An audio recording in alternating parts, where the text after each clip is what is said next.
नाज़रीन सन भरिसां coal mines वारे सिंध लाखड़ा कोल माइन जी कंपनी पारां इलाइक़े वासियुनि खे सिहत जे हवाले सां डिस्पेंसरी ऐं पीअण जे साफ़ पाणी मुहैया करण लाइ आरओ प्लांट लॻाए इफ़्तिताह कयो वियो आहे। उन मौक़े ते रहवासियुनि ऐं अॻवाननि मेरठा टीवी न्यूज़ सां ॻाल्हाईंदे चयो त इहो आहे त असां हीउ आरओ प्लांट जेको अॼु जंहिंजो इफ़्तिताह कयो आहे, इहो 6000 गैलन्स पर डे जे हिसाब सां माण्हुनि खे हिते जेको आहे सो पाणी मुहैया कंदो।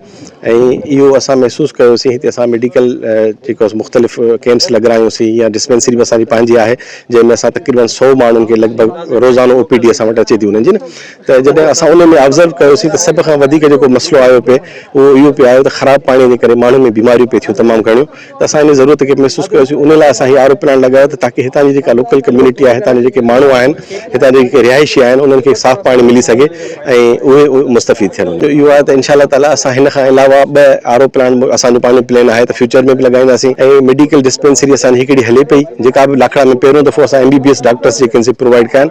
लाखड़ा में तव्हां कंहिं बि कंपनी में इहो न ॾिसंदो त को मेडिकल MBBS डॉक्टर्स जेके आहिनि उन्हनि प्रोवाइड कनि। डिस्पेंसर वग़ैरह हूंदा कंपनियुनि में, त इहो बि पहिरियों दफ़ो आहे। ऐं ॿी डिस्पेंसरी असां एस्टेब्लिश कयूं पिया लाखड़ा में, उन लाइ असां बजट बि रखे छॾियो आहे। उन खां अलावा रोड जी मेंटेनेंस जो कमु आहे, उहो बि असां करायूं पिया हिते जेको आहे सो वेझो आहे। उन खां अलावा असां हिकु दफ़ो स्कूल जेको आहे हितां वेलफेयर वारनि जो जेको स्कूल आहे, उन खे बि असां रिपेयर करायोसीं कंपनीअ जे ख़र्च ते। त इहे बेसिक सहूलियतूं आहिनि ऐं इंशाअल्लाह ताला जेको बि असांखे थींदो, असांखे जेका बि सम्झ में ईंदी, कोशिशि कंदासीं त हितां जी लोकल कम्युनिटी खे वधि खां वधि। असल में यहाँ आपने भी पहले भी शायद आए हो, देखा होगा कि इस इलाके में यहाँ नज़दीक तीन कोई मतलब नहीं प्लांट है ही नहीं। पहला प्लांट लगाया है और एक मतलब नहीं बड़ा प्लांट है जो तकरीबन सारे लाखड़े को पानी दे सकता है। पानी खराब पानी पीते थे, गंदा तो नहीं कह सकते क्योंकि हम लोग अरसे से पीते आ रहे हैं। मुझे लाखड़े में तकरीबन 34-35 साल हो गए यही पानी पीते आ रहे हैं, लेकिन उसके सेहत के बहुत बड़े मसाइल बन रहे थे।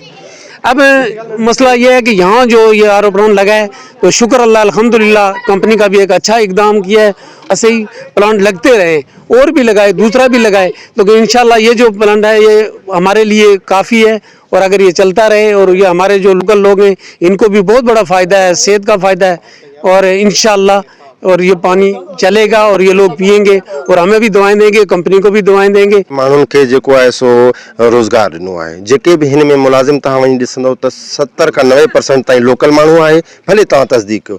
ॿियो नंबर इहो आहे त असांखे सिहत जे हवाले सां जेके डिस्पेंसरियूं हिन ॾिनियूं आहिनि, उन में जेके MBBS डॉक्टर आहिनि, हालांकि MBBS जो डॉक्टर जो जेको आहे सो लाखड़ा में हिकिड़ो माइंड बि कोन हूंदो त हिते अची हू सिहत ॾेई सघंदा। जो जेको साफ़ पाणी मुहैया कयो आहे, हींअर जंहिंजो इफ़्तिताह बि थियो आहे, 6000 गैलन जे क़रीब जेकर पाणी माण्हू ही मुहैया कनि था, जेके माण्हू ही वापराईंदा, उम्मीद आहे त सिहत जे हवाले सां जेके बीमारियूं थियनि थियूं हिन टाइम ते, जेको मंछर जो पाणी इस्तेमालु थिए थो, जेका तकलीफ़ माण्हुनि खे थिए थी, उन खां बचाव थींदो।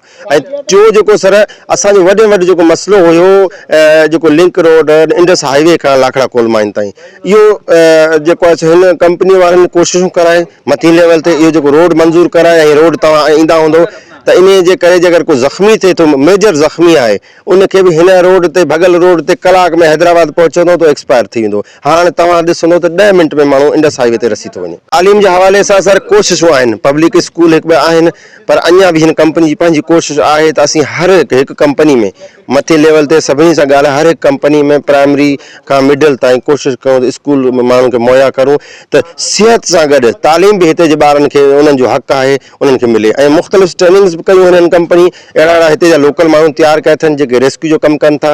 इहो असांजे लाइ इंतिहाई जेको सो ख़ुशी जी ॻाल्हि आहे। कैमरामैन आरिफ लाशारी सां गॾु मुख़्तियार अली लाशारी, मेरठा टीवी न्यूज़ सन।